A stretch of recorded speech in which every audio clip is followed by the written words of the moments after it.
começo do mês de junho, uma nova polêmica atravessou a internet. A mãe digital influencer Pietra Bertolazzi veio às redes reclamar do conteúdo impróprio de um livro que havia sido veiculado e pedido para as aulas de inglês de sua filha.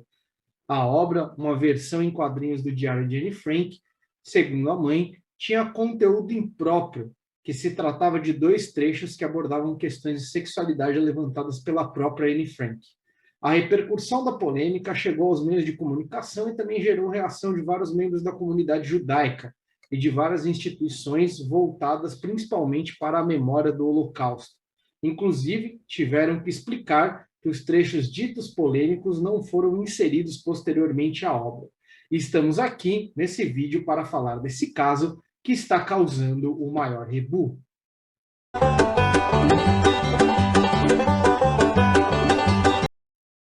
Pegue sua cerveja, pegue seu guaraná, pegue seu cafezinho, que está começando agora mais um episódio do Criando o Maior Rebu. E hoje a gente vai falar sobre o caso aí que deu o que falar sobre os questionamentos que foram feitos em relação à obra, né, o Diário de Anne Frank, a versão em quadrinhos. Antes de começar o vídeo, né, eu quero dizer para vocês aqui que todos os links de livros e artigos aqui expostos serão deixados na descrição para vocês. Também queria dizer, né, antes de começar aqui as explicações, falar que esse vídeo aqui ele foi um vídeo um tanto quanto difícil de fazer, porque eu não sabia direito por onde eu iniciava, né, a exposição das ideias, mas aí eu encontrei aqui uma versão, né, ou melhor, uma vertente, tentando explicar o caso, né, da questão da Anne Frank, através principalmente da questão da sexualidade e da educação sexual nas escolas, principalmente para a gente ver como que esse tipo de pensamento e essa ideia, ela não é uma ideia que é nova, né, que vem surgindo aqui de um tempo para cá. Então, para a gente começar aqui a nossa explicação, né, de trazer essa ideia da questão da educação sexual no Brasil, que já foi pensada aí bastante vezes, não só nas escolas, mas também pela elite intelectual e médica brasileira. A gente vai falar aqui, então, através do artigo História da Educação Sexual no Brasil, apontamentos para a reflexão, que foi escrita aí pela professora mestre Rita de Cássia Pereira Bueno e pelo professor livre-docente da Unesp, Paulo Renes Marçal Ribeiro, né? Essa explicação inicial é importante porque, apesar de parecer que ela não faz sentido em relação ao tema exposto, ela vai trazer uma linha de raciocínio que pode fazer a gente entender como que esse processo de questionamento do ensino da sexualidade, do próprio ensino desse tema, se desenvolveu e se modificou ao longo do tempo. Então, por isso é importante aqui apontar alguns casos específicos da história da educação sexual e da sexualidade nas escolas e também desse pensamento em relação aí ao grupo de intelectuais da psicologia e da medicina. Bem, é válido lembrar, né, que essa ideia ela existe nas escolas e na educação brasileira desde a época do Brasil colonial, né, e se mostrou como uma matéria importante nas escolas desde então até a atualidade. Mas aí é claro que a gente tem que ressaltar que desse período até mais ou menos 1960 e também até a atualidade, a ideia de educação sexual ela passou por algumas transformações, até porque antes de 1960 a abordagem da sexualidade ela estava voltada para a criação de homens e mulheres que reproduziriam filhos, no sentido também de você criar pais de verdade, né, e mães de verdade, era basicamente essa a proposta. Nesse período, então, a gente tem algumas experiências, né, que ganham destaque.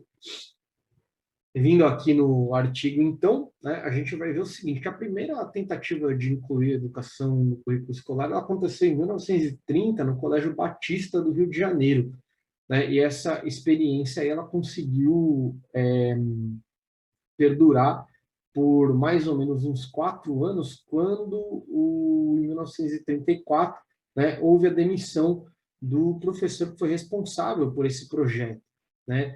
E aí, no caso, aconteceu isso justamente porque a Igreja Católica, ela até na década de 60, ela era bastante influente e ela sempre se posicionou, né, de uma forma um pouco mais conservadora em relação a esse tipo de educação no Brasil, né? Aí aqui o artigo ele vai citar, vamos lá então, né?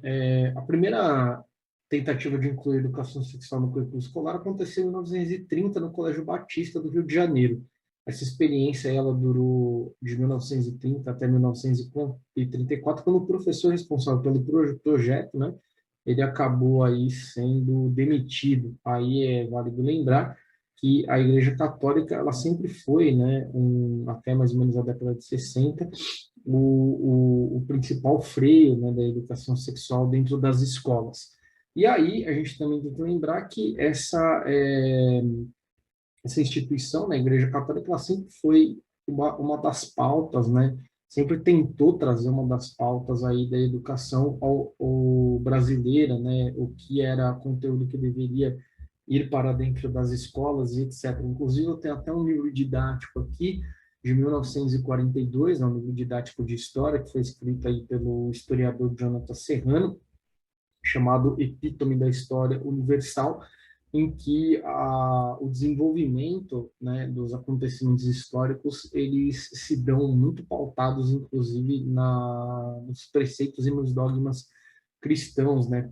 Vou citar aqui só uma passagem do livro, quando ele está falando lá sobre a Grécia Antiga, ele vai explicar qual foi o motivo da decadência da civilização grega, e aí ele fala que um dos motivos da decadência da civilização grega foi justamente o fato dos gregos não serem cristãos, né, não acreditarem no, no cristianismo, né?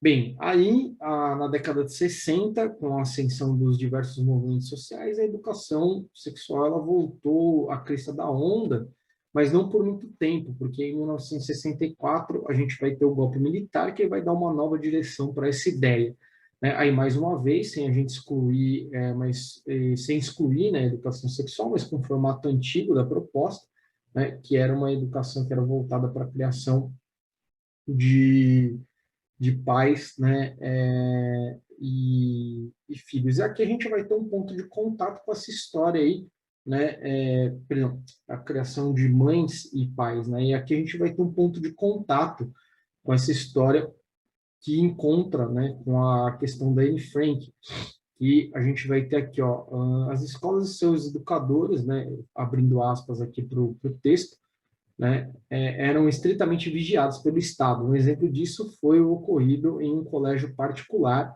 aí o nome não é revelado na obra aqui de consulta, né, dos autores, onde em 1772 o livro Caneco de Prata, de João Carlos Marinho, né, um livro dessas coleções aí, coleção Vagalume, inclusive, motivou a reclamação de um pai que era ex-militar e desencadeou um longo processo de investigação, interrogatório e depoimentos que culminou na demissão de professores, né? E aí a gente vai ter uma demonstração clara do ideal autoritário do regime militar e de como que esse ideal ele entrava, né, e ultrapassava aí as linhas, né, e os muros da escola. E aí é interessante porque eu falei aqui do ponto de contato justamente por conta do fato de que é um pai reclamando, né, do livro que o filho lê.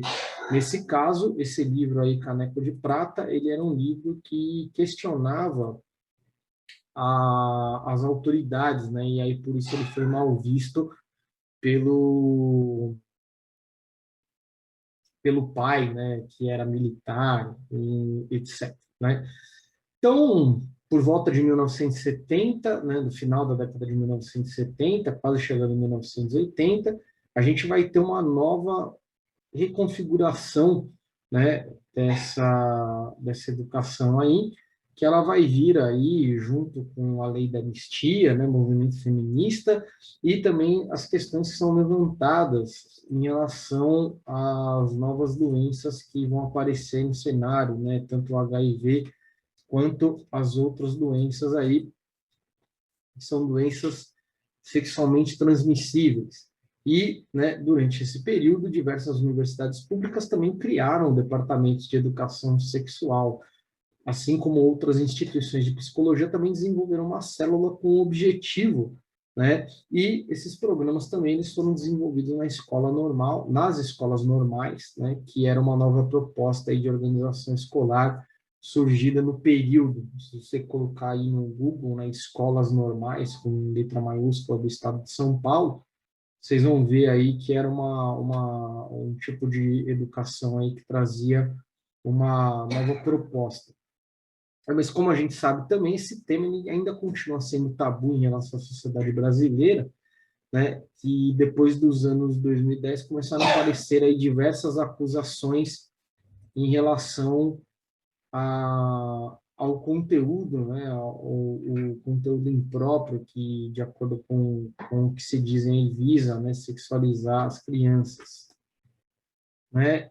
Isso principalmente relacionado com um movimento conservador aí que cresceu nos últimos anos, né, se desenvolveu em cima de fake news que associavam principalmente a esquerda à educação sexual e ambos também a ideia de que isso era uma forma de você desenvolver a pedofilia, né, e por aí vai. Mas eu nem vou comentar isso daqui, né, porque esse essa, essa coisa aí conversa muito com um vídeo que eu lancei aí, que a gente lançou semana passada, sobre os delírios comunistas, né? Delírios, né?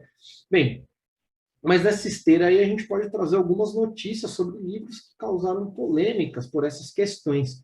Por exemplo, no dia 28 de abril de 2010, o jornal Folha de São Paulo, 2010, hein, publicou uma matéria onde pais e políticos fizeram um movimento para retirar da escola, né, das escolas o livro Mamãe Como Eu Nasci, sobre a alegação de que a obra continha conteúdo inadequado, principalmente para as crianças de quarta a quinta série. Como eu falei para vocês, vou colocar aqui, né,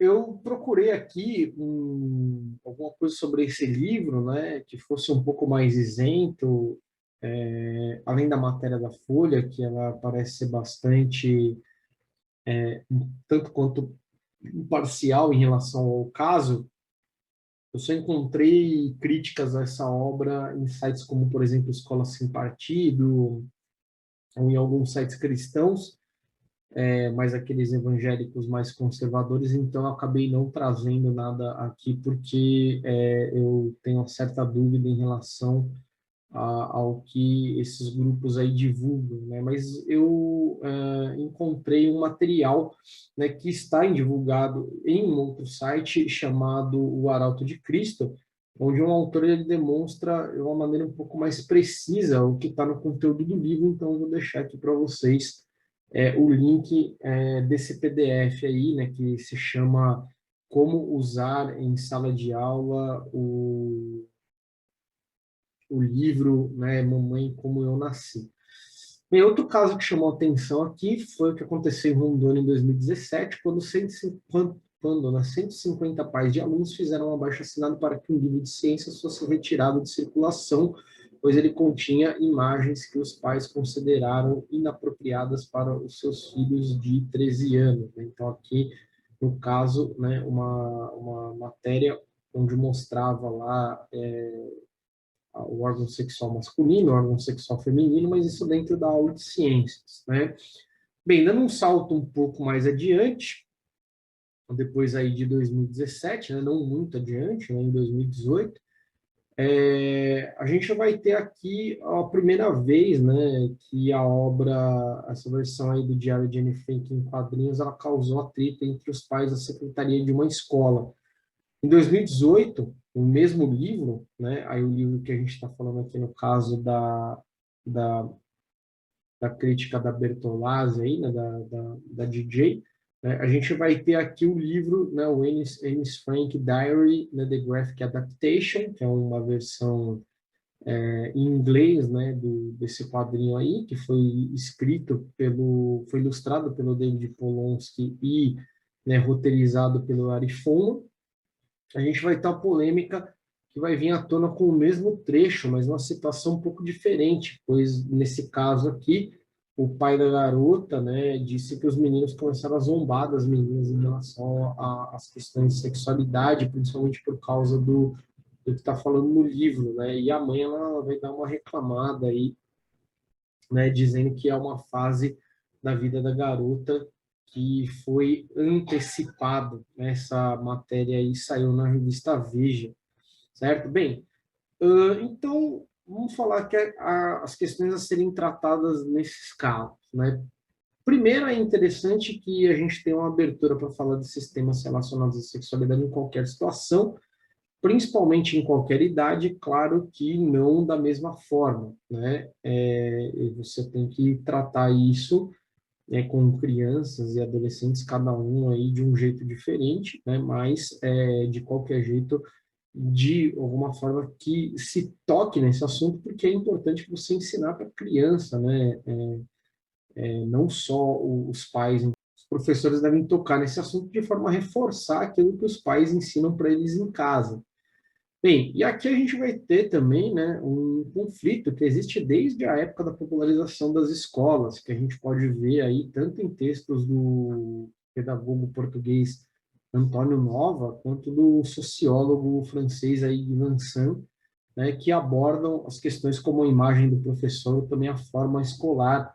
Eles apontam aí para algumas questões que são importantes. O Nova, por exemplo, diz os professores exigem a participação dos pais na escola, na comunidade escolar, mas ao mesmo tempo e na prática eles repudiam a presença desses personagens quando ela é considerada bastante invasiva.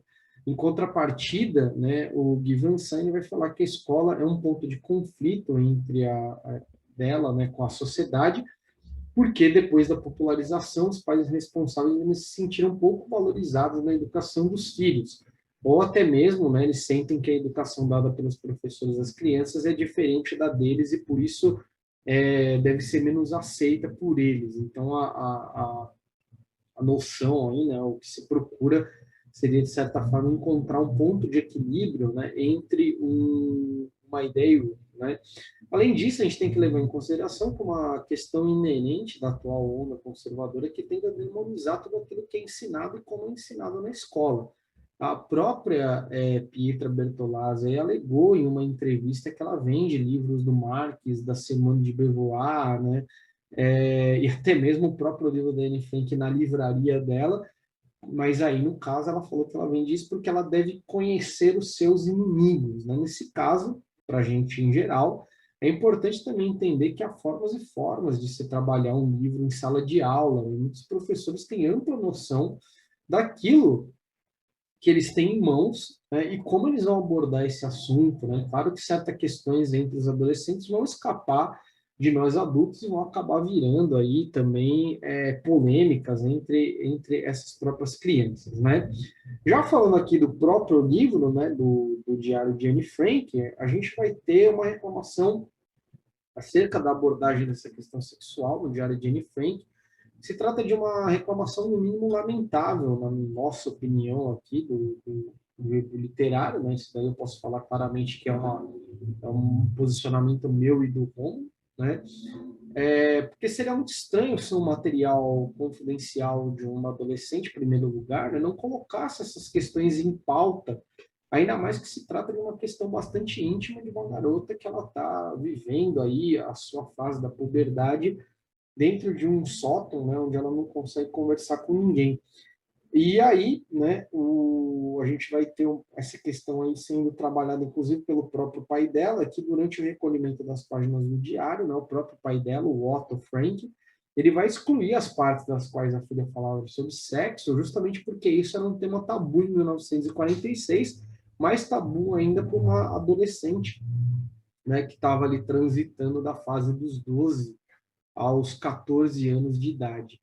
Né? E essa questão aí também aparece em vários outros livros, em filmes e até séries que os adolescentes assistem, onde as pessoas tentam abordar a sua vida de uma maneira mais livre possível, né? Além de normalizar a questão da sexualidade, significa que esse problema pode ser discutido, inclusive, com familiares da própria criança, muitas vezes que eles têm dificuldade de se abrir com os pais. Então, é importante a gente pensar, né, que a escola, né, ou tentar olhar a escola como esse caminho de abertura para essa conversa, né, entre mães e pais, né, e não como uma porta, aí mais uma porta a ser fechada quando se trata desse tema, certo? Bem, pessoal, como eu falei para vocês, todos os links estarão postados aqui na descrição do vídeo. Esse foi o nosso Causando o Maior Rebu. Até o próximo vídeo.